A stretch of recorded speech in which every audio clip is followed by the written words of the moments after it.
محمد جمال صبور حضرت معانا امبارح في المؤتمر الدولي لتأمين الإنترنت وتأمين البيانات والمعلومات سواء في المحمول أو في الحاسب أو في أي حاجة موجودة معاك.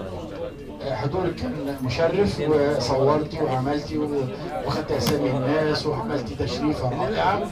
احنا بنحييكي ونقول لك معانا في كل المؤتمرات وكل المصايف، حاجه جميله جدا. ما اعرفش قبل بتتكلم مع مين والتلفزيون بيصور، يعني مش مشكله، يعني هنموتها بعد الحفله. صوت يا جماعه، صوت يا جماعه. مره ثانيه بنحيي نسرين جمال صبور.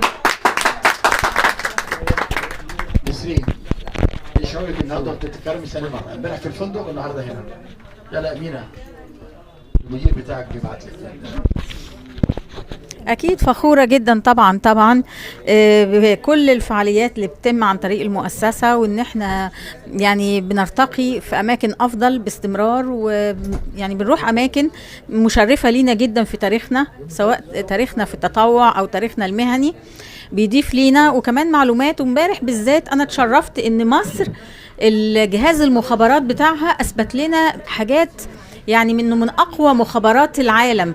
أطلعنا على أسرار محدش في الوجود يعرفها. الطلب مننا إن احنا نطفي موبايلاتنا جميعا، ولا تصوير ولا أي حاجة، لأن فعلا حاجات سرية. فإننا يختصونا ويدونا الثقة دي عشان خاطر سيادة اللواء أحمد ماضي أبو العزايم، لأن احنا يعني محسوبين على اسمه، فده كان شرف كبير قوي لينا. وانا زي ما قلت ان انا بنت المهندس جمال صبور، يعني رئيس هندسه الرئاسه، طبعا عمل الاصول الرئاسيه كلها واطلع على اسرار مصر كلها، لانه كان راجل مؤتمن وسافر بلاد العالم عبر رئاسه الجمهوريه المصريه، واطلع على اصول جميع بلاد العالم، هو اللي بانيها وعامل المداخل والمخارج بتاعتها، فاخذ ثقه جامده جدا. وانا كبنته يعني كان اقصى حاجه احلم بيها ان انا اكون اشرفه، ان انا حبيت مجال الصحافه، اكون صحفيه معروفه. وفعلا مريت بمراحل كتيرة قوي لحد رئيسة تحرير جريدة الذهب والمجوهرات لأكبر جواهرجية في العالم بتوع لازوردي. كنت فاكرة ان ده اقصى طموح وحاجة جميلة، وفتحت مكاتب استشارية اعلامية لنفسي. انما مؤتمر امبارح ومؤتمرات المخابرات اللي احنا بنروحها باستمرار دي كانت نقلة عالية جدا جدا جدا. يعني مؤتمر امبارح ده غريب، ده ما حصلش بصراحة، ما حضرناش قبل كده. طبعا نظم المعلومات حقيقي كمان حقيقي والحمد لله ان ربنا قدرنا على ايد سيادة اللواء ان احنا نوصل لارتقاء اكتر واكتر واكتر.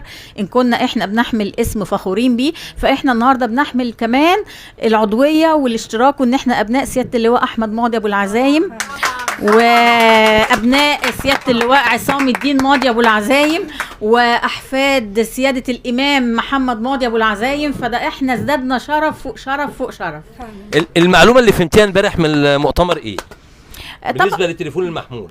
طبعا استفدت ان الانسان يكون حريص جدا، الانسان ما يكونش عفوي في كل تصرفاته، ان الانسان يكون يعني على مسؤولية تامة. انت كمواطن مصري لازم الوعي يكون عندك عالي جدا، لازم تكون انت انسان متفحص فاهم كل حاجة، مش ماشي الدنيا كده. يعني انت تكون جهاز مخابرات لنفسك، مفيش عشوائية في التصرف، كل حاجة تكون محسوبة. نصيحة تقولي لشبابنا دلوقتي اللي بيصوروا اكتر، صوروا سيلفي البنات والناس اللي بره دول، نصيحة تقولوا على الايميلات دلوقتي؟ اقول للشباب دلوقتي يعني اقول للشباب دلوقتي ان هم يخلوا بالهم، وان هم يزيدوا الوعي عندهم، وان هم يسمعوا للكبار ويسمعوا للوعي ويسمعوا لكلام الدولة، لان اللي ملوش كبير بيشتروا له كبير. انا ملاحظة ان الجيل دوت مش معترف بحد كبير ليه، وفاكر ان هو كبير نفسه وهيتعرض لحاجات. طب ما انت تختصر وتسمع كلام الناس الكبار. وبقول لهم برضو ان ربنا يوفقهم، هم جم في زمن صعب جدا جدا، تحديات مصر غير طبيعية، وان هم اتوجدوا كمواطنين مصريين في زمن صعب جدا. المفروض ان هم ينشفوا ويجمدوا وينموا هم شخصيتهم بشكل بالاطلاع والوعي والثقافة والقراية، ويبعدوا عن التدني في كل حاجة. شكرا عندك الدكتور. ميرسي قوي قوي جدا. معانا من السودان الشقيق الذي حضر